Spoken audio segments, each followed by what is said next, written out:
1월 11일 온전함을 이루는 인생 마태복음 5장 33절에서 48절 말씀 묵상하겠습니다. 먼저 하나님의 이름을 망령되이 부르거나 거짓 맹세를 하지 않아야 합니다.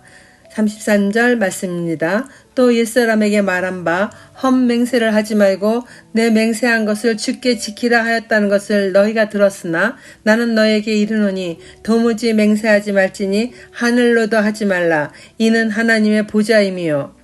예수님은 구약 성경을 너무나도 잘 알고 있는 유대인들에게 자주 성경 구절을 인용하여 그 말씀의 참뜻을 가르쳐 주셨습니다.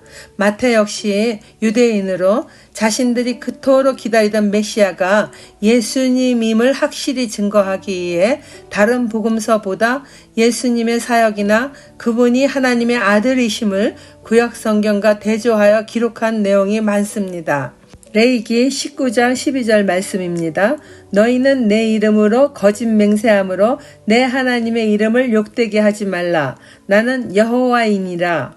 옛사람에게 말한 바 헛맹세를 하지 말라는 예수님의 말씀은 하나님이 모세에게 이렇게 말씀하신 것을 유대인들은 늘 듣고 배우고 자라나 잘 알고 있지 않느냐며 구약 성경으로 예수님의 맹세에 대한 가르침의 서두를 꺼내시는 겁니다. 14절에 도무지 맹세하지 말라는 것은 절대 맹세하지 말라는 강한 명령문입니다. 현대인들도 자신의 진실을 증명하기 위해서나 속임수나 궤변으로 상대방을 설득시키기 위하여 내가 하늘에 두고 맹세하는데, 또는 믿는 자들은 내가 하나님 이름으로 맹세하는데 라는 맹세의 말을 잘 하지 않습니까? 신약시대의 유대인들도 습관적으로 진실치 못한 형식적 맹세를 자주 한 탓에 예수님이 이처럼 강력하게 가르치신 것입니다. 35절 말씀입니다. 땅으로도 하지 말라. 이는 하나님의 발등상임이며 예루살렘으로도 하지 말라. 이는 큰 임금의 성임이요. 내 머리로도 하지 말라. 이는 내가 한 터럭도 희고 검게 할 수 없습니다. 오직 너희 말은 옳다 옳다 아니라 아니라 하라. 이에서 지나는 것은 악으로부터 나느니라.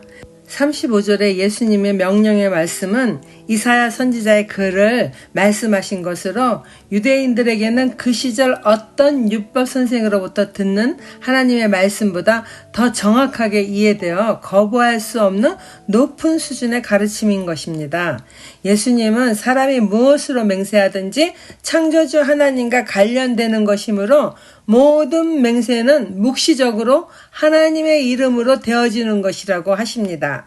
사람의 머리카락조차 인간의 힘으로 한 터럭도 희게 하거나 검게 할 수 없는 하나님의 소유에 속한 것이기에 무엇으로 맹세하든지 하나님의 이름을 망령되이 부르는 것으로 십계명의 세 번째 계명을 어기는 것이라는 것입니다. 출애굽기 20장 7절 말씀입니다. 너는 내 하나님 여호와의 이름을 망령되게 부르지 말라. 여호와는 그의 이름을 망령되게 부르는 자를 죄 없다 하지 아니하리라. 신명기 5장 11절 말씀도 같은 말씀입니다. 너는 내 하나님 여호와의 이름을 망령되이 일컫지 말라. 나 여호와는 내 이름을 망령되이 일컫는 자를 죄 없는 줄로 인정하지 아니하리라. 우리는 오직 옳은 것은 옳다, 아닌 것은 아니다라고 정직하게 말해야 합니다. 옳은 것을 옳지 못하다고 말하거나 옳지 못한 것을 옳다고 하는 것도 예수님은 악이라고 분명히 말씀하셨습니다. 적용 질문입니다. 이 세상은 창조주 하나님의 소유입니다. 예수님은 그 어느 것 하나 맹세의 증인처럼 사용하는 것을 금하십니다. 이처럼 헛맹세를 하고 지키지도 못한 것은 없나요? 상대방을 설득하기 위하여 1%라도 진실이 아닌 말을 섞어가며 거짓 맹세한 적이 있습니까? 악한 자를 대적하지 말아야 합니다. 38절 말씀입니다. 또 눈은 눈으로 이는 이로 갚으라 하였다는 것을 너희가 들었으나 나는 너희에게 이르노니 악한 자를 대적하지 말라. 누구든지 내 오른편 뺨을 치거든 왼편도 돌려대며. 하나님은 이스라엘을 택하여 세상 나라와 다른 하나님 백성의 나라로 삼으셨습니다. 그리고 그들에게 율법을 주어 죄를 정할 수 있게 하셨고 죄에 대한 처벌도 어떻게 해야 할지 알려주셨습니다. 한마디로 국가의 사법제도를 세워 인간의 악한 죄성을 제재할 수 있는 법률을 규정해 주신 것입니다. 모세는 율법을 하나님으로부터 받아 백성들에게 알려주었는데 시간이 지나갈수록 사람들은 율법을 주신 하나님의 참마음은 알지 못한 채 문자 그대로 해석하고 적용하는 것이었습니다.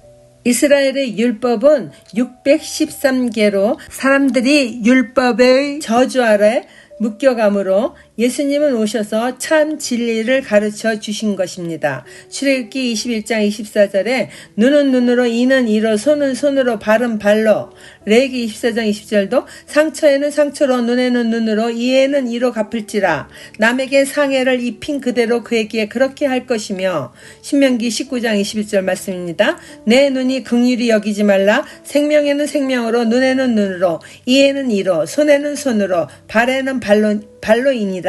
구약에 이러한 말씀들이 있는 것은 맞습니다. 그러나 이것은 법을 심판하는 재판관들이 공정하게 죄를 지은 사람들에게 심판할 것을 말하는 것입니다. 그러므로 악한 자를 피해자가 직접 대적하는 것이 아니라 법을 심판하는 재판관에게 맡기고, 재판하는 자는 피해자가 억울하지 않도록 그렇게 공정하게 재판하라는 말씀이었습니다.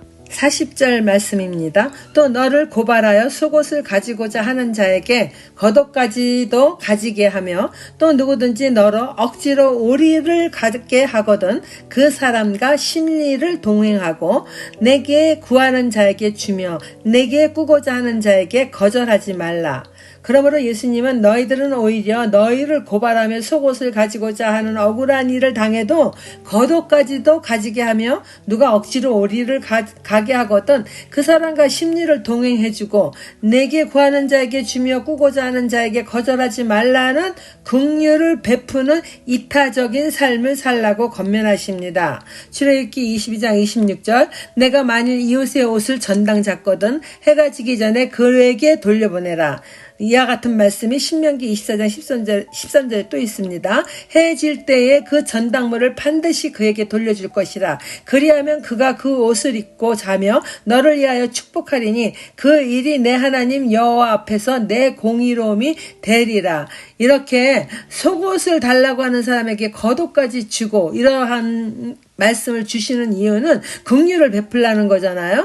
구약시대에는요, 특히 이스라엘에서는 그 겉옷이 추운 저녁에 이불 같은 역할을 하는 것이기 때문에 생명하고 관계가 되는 거죠. 생명을 보호하는 중요한 의복이잖아요. 그렇기 때문에 가난한 자가 겉옷을 전당 맡기면 해가 질 때에는 반드시 그에게 돌려주라고 이렇게 명령하셨어요. 긍휼하신 하나님이 세우신 율법임을 예수님은 이렇게 깨닫고 알라고 지금 상기시켜주는 말씀입니다. 그러니까 하나님의 말씀의 의미가 무엇을 말하는가? 그것은 긍휼을 베풀라는 것이지 그렇게 율법 그대로 율법을 지킴으로 인해서 그냥 악에게 그냥 똑같이 대적하고 그렇게 똑같이 눈에는 눈, 이에는 이 이렇게 대항하지 말라는 것입니다. 적용 질문입니다. 나를 괴롭히는 자에게 똑같이 대갚아주고 싶은 마음이 들 때 하나님의 말씀을 적용하여 승리한 일들은 무엇이 있나요? 물질적으로나 심적으로나 내가 섬겨야 할 대상에게 하나님의 긍휼을 베풀고자 노력하십니까? 거룩하신 하나님을 닮아가도록 온전함을 추구하는 삶을 살아가야 합니다. 43절 말씀입니다. 또 내 이웃을 사랑하고 내 원수를 미워하라 하였다는 것을 너희가 들었으나 나는 너희에게 이르노니 너희 원수를 사랑하며 너희를 박해하는 자를 위하여 기도하라. 구약성경 레위기 말씀에서 원수를 갚지 말며 동포를 원망하지 말며 내 이웃 사랑하기를 내 자신과 같이 사랑하여라. 나는 여호와니라 말씀하셨는데 예수님은 원수 갚지 않는 것은 물론이며 원수를 사랑하라고 하십니다. 그뿐 아니라 박해하는 자를 위하여 기도하라고 하십니다. 구약의 율법을 뛰어넘은 말씀이잖아요. 그러나 하나님이 주신 이 율법의 본래 의미가 그렇다는 것을 말하는 겁니다. 그리스도인은 원수조차 미워할 권리가 전혀 없으며 오직 사랑할 의무만 있다는 것을 말씀합니다. 죄인인 우리도 전에는 하나님과 원수되었으나 예수 그리스도의 대속의 사랑과 희생으로 하나님 앞에 다시 설 수 있게 되었잖아요. 골로새서 1장 21절 22절 말씀입니다. 전에 악한 행실로 멀리 떠나 마음으로 원수가 되었던 너희를 이제는 그의 육체의 죽음으로 말미암아 화목하게 하사 너희를 거룩하고 흠없고 책망할 것이 없는 자로 그 앞에 세우고자 하셨으니, 예수님이 원수를 미워하거나 악으로 대항하지 않으셔서 우리가 오늘 하나님의 자녀가 되는 은혜를 입게 된 것처럼 2000년 전 제자들이나 우리도 원수를 갚으려 하지 말고 사랑하라는 것입니다. 참 어려운 명령입니다. 그러나 어떡하겠습니까? 배워야 될 말씀입니다. 45절, 46절, 47절 말씀입니다. 이같이 한즉 하늘에 계신 너희의 아버지의 아들이 되리니 이는 하나님이 그 해를 악인과 선인에게 비추시며 비를 의로운 자와 불의한 자에게 내려주심이라. 너희가 너희를 사랑하는 자를 사랑하면 무슨 상이 있으리요? 세리도 이같이 아니하느냐? 또 너희가 너희 형제에게만 무난하면은 남보다 더하는 것이 무엇이냐? 이방인들도 이같이 아니하느냐? 그러므로 하늘에 계신 너희 아버지의 온전하신과 같이 너희도 온전하라. 완전하시고 온전하신 하나님은 의로운 자나 불의한 자나 인생에게 필요한 것은 조건 없는 사랑으로 베푸십니다. 공기 주시죠. 우리들이 살아갈 수 있는 모든 자연환경 다 우리에게 주셨죠. 차별이 없이요. 공의로우신 하나님이십니다.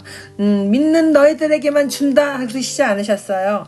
우리 모두에게 차별이 없이 살아가는 데 필요한 조건은 다 허락하셨습니다. 같은 하나님의 율법 주신 참 사랑을 알지 못하는 바리새인들은 예수님이 문자적 율법 준수를 거부하는 자로 여겨서 율법을 파기하는 자라고 하였으나 예수님은 오히려 율법의 정신을 바로 가르쳐 주신 겁니다.